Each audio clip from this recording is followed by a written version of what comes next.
note, no royal wedding invitation? Not to worry. You can stream every moment on your mobile phone, laptop, or wherever you get CNN, starting at 5 a.m. ET on Saturday, May 19th. As the wedding is a private event, rather than a state occasion, paid for by the British royal family, only a few details have been revealed so far. Here's what we know and what's still under wraps. Windsor is the oldest and largest inhabited castle in the world and an official residence of Queen Elizabeth II, who spends most of her weekends there. The chapel has a capacity of around 800. London florist Philippa Craddock has been tasked with decorating the chapel. The team plans to use white garden roses, peonies and foxgloves, as well as branches of beech, birch and hornbeam for the floral displays, which will be distributed to local charities after the wedding. Many of the plants will be sourced from the gardens and parkland of the royally owned Crown Estate and Windsor Great Park, according to Kensington Palace. To schedule, the couple will exchange vows at noon, 7 a.m. EDT, in a ceremony expected to last an hour. The first guests to arrive for the celebrations will be the 1,200 ordinary members of the public who will share in the festivities from the grounds of Windsor Castle. They are expected to arrive from 9 a.m., 4 a.m. ET. The main wedding guests are due between 9:30 a.m. and 11 a.m., 4:30 a.m. to 6 a.m. ET, and will be driven to the Round Tower by coach before walking to the south door of Street George's Chapel. Lastly, the royal family will head for the chapel via the Galilee porch at 11:20 a.m., 6:20 a.m. ET.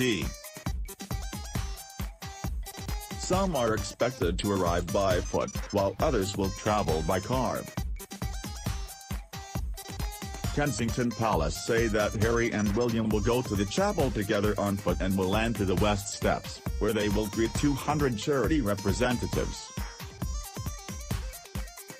Meghan's mother, Doria Ragland, will spend the night before the wedding with her at a hotel and accompany her to Windsor on the day.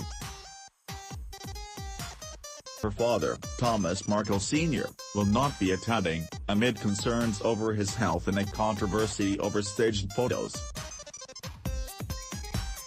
Prince Charles, Harry's father, will walk Meghan down the latter part of the chapel aisle in his place. While the congregation is gathering, Meghan and her mother will depart their hotel and travel to the castle via the Long Walk, where members of the public will be able to get their first glimpse of the bride. The car will stop at the castle to let Meghan's mother out and pick up some of the bridal party before continuing to the church. There will be 6 young bridesmaids and 4 page boys in total, with Prince Harry's nephew Prince George and niece Princess Charlotte among them. Meghan has opted not to have a maid of honor, according to Kensington Palace. She has a very close-knit group of friends and did not want to choose one over the other, said Jason Knopf, Prince Harry's communications secretary. In an unprecedented step for a royal bride in the UK, Meghan will walk unescorted down the first section of the chapel aisle, CNN has learned. She will be joined by Prince Charles at the choir, where the main royal guests will be seated. After the ceremony has ended at 1 p.m., 8 a.m. ET, the newlyweds will greet the 200 representatives of Prince Harry's charities outside the chapel. They will then leave Windsor Castle in a carriage for a roughly 2-mile procession, travelling along the High Street through the town of Windsor, before returning to the castle by the Long Walk, according to the palace. The procession is expected to take around 25 minutes. They will travel in an Ascot Landau carriage pulled by Windsor Grey horses. The royal family owns 5 Ascot Landaus and uses them regularly for official events. Prince Harry travelled in one during the carriage procession at the wedding of the Duke and Duchess of Cambridge in 2011. Windsor Grey horses also have a long royal pedigree. They have been pulling the carriages of British monarchs and members of the royal family since the 1900s. After the procession, the couple and guests will then attend the reception hosted by Queen Elizabeth II at St. George's Hall and the castle grounds, bringing the public aspects of the day to a close. The final moment the public will get to share in will be when the bride and groom leave the castle grounds for a smaller evening reception for around 200 friends and family hosted by Prince Charles, Harry's father, at Frogmore House, a country house south of Windsor Castle. The ceremony, the Dean of Windsor, the Right Reverend David Connor, and the Archbishop of Canterbury, Justin Welby, the leader of the Church of England, will officiate the ceremony. Markle is now a fully fledged member of the Church of England after she was reportedly baptised and confirmed by Welby in a secret ceremony in March. The couple have also invited an American bishop, the Most Reverend Michael Curry, head of the Episcopal Church and its first African-American leader, to give the address at their wedding. Meghan will spend her final night as a single woman at the luxurious Cliveden House Hotel in Berkshire. On the morning of May 19, a car will take the bride and her mother to Windsor Castle. As expected, Harry's older brother Prince William will step into the role of best man. Harry has also expressed his desire for his mother's side of the family to be involved in the service. The 3 siblings of the late Diana, Princess of Wales, who died 2 decades ago in a car accident, have been invited. One sister, Lady Jane Fellows, will give a reading. The palace will publish a full order of service on its website on the morning of the wedding so members of the public can follow the ceremony at home. The couple have taken a very hands-on approach in planning their big day, right down to their selection of music for the service, which will include several popular hymns and choral works. The chapel's director of music, James Vivian, will conduct the choir of St.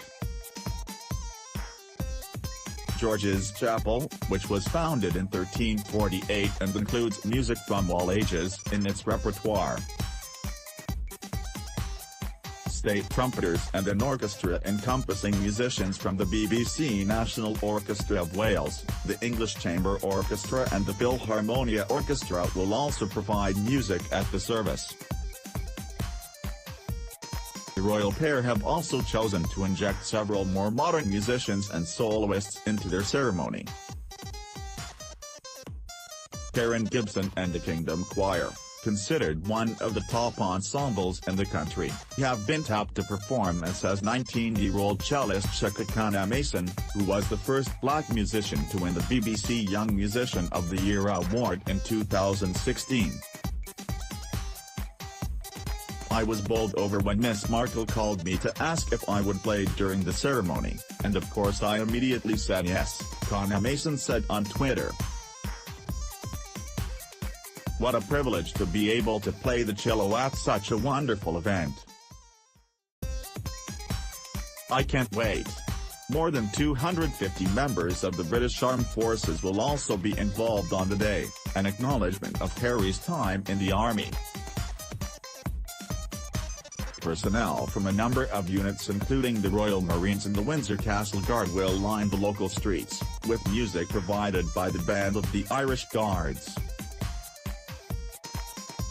The guest list details about who will be attending the ceremony, and the two receptions are still very sparse. In fact, we know more about who won't be there.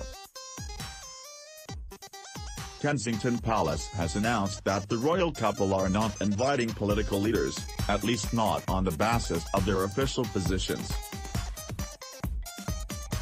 Some political figures may be present if they are personal friends of Harry and Meghan, but that won't include Barack and Michelle Obama, according to a royal source. The source would not say, however, whether the Obamas had been invited.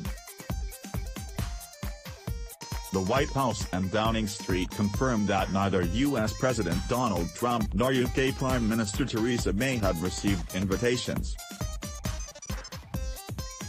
The invitations were made by Barnard and Westwood, a London printer and bookbinder that has been making invitations for the royal family since the 1980s, according to Kensington Palace. Aside from the 600 or so guests lucky enough to be inside the chapel, more than 2,640 people are being invited inside the grounds of Windsor Castle on the big day. The invitees, including 100 local school children and 610 Windsor Castle community members, will be able to watch the arrivals of the bride and groom and their guests and to watch the newlyweds depart the castle on their carriage procession. The visitors to Windsor on the big day are being encouraged to gather on the Long Walk, the final stretch of the procession route, where big screens and food stalls will be available. Crowds will also gather along the rest of the procession route through the town, which will be decorated with bunting and ceremonial banners, according to a statement from the Borough of Windsor and Maidenhead. Local groups will provide live entertainment throughout the town centre. Rail operators will put on extra train services to and from Windsor, and for those travelling by road, 6,000 car parking spaces will be available close to the Long Walk, according to the borough. The security operation Thames Valley Police, the force that operates in the borough of Windsor and Maidenhead, has overall command of the policing for the wedding and is supported by partner agencies including the Metropolitan Police and the British Transport Police, according to a spokesman for Thames Valley Police. The operation is one of the largest ever undertaken by the force. According to a police statement, security in the area has already been stepped up, with armed and unarmed officers as well as search dogs and mounted police patrolling the streets of Windsor in the weeks leading up to May 19. Police have warned that people travelling to the area by car on the day may be stopped by police, while British Transport Police will be patrolling train stations and carriages. Anyone arriving in Windsor by train will be screened and searched. There are no details yet on the cost of security for the wedding or the number of officers involved. The photographer, renowned fashion and portrait photographer Alexei Lubomirsky, will take the official photographs of the newlyweds at Windsor Castle after the ceremony. The two are already familiar with Lubomirsky, who photographed Harry and Meghan at Frogmore House in the weeks after they announced their engagement. The dress were unlikely to know anything about Markle's wedding dress until the bride steps out on May 19. But that hasn't stopped the rumor mill. Designers tipped to be among the likely candidates include the Canadian-born Erdem Oralioglu, French designer Roland Mouret and the Ralph and Russell duo, who designed the gown Markle wore in her engagement photographs. The gifts the couple have asked for anyone wishing to send them a wedding gift to consider donating to one of several selected charities instead. The 7 organizations chosen by Prince Harry and Markle all work on issues the couple are passionate about, including women's empowerment, HIV, homelessness and the environment, according to a palace statement. The menu guests will enjoy a non-traditional wedding cake made by pastry chef Claire Tack. The lemon elderflower cake will feature buttercream and fresh flowers as decoration. Tak, who was raised in California and now owns London-based bakery Violet Cakes, was previously acquainted with Markle, who had featured the chef on her former lifestyle blog. Kensington Palace says Tak and the chefs who have been working in the palace kitchens to make the final preparations will provide an update closer to the big day. The evening entertainment. Despite rumors that the Spice Girls, Elton John, Ed Sheeran or Sam Smith could be performing at the second evening reception, nothing has yet been confirmed by Kensington Palace. The honeymoon. While the wedding itself will be a public affair, the choice of honeymoon destination is a closely guarded secret. Meghan and Harry will not depart for their honeymoon immediately after the wedding. Instead, they will undertake a public engagement in the week after the ceremony, according to Kensington Palace. There's already a long list of locations being suggested as possible destinations, including Botswana, where the pair vacationed early in their relationship, and the Seychelles, where William and Catherine spent their first days as a newly married couple.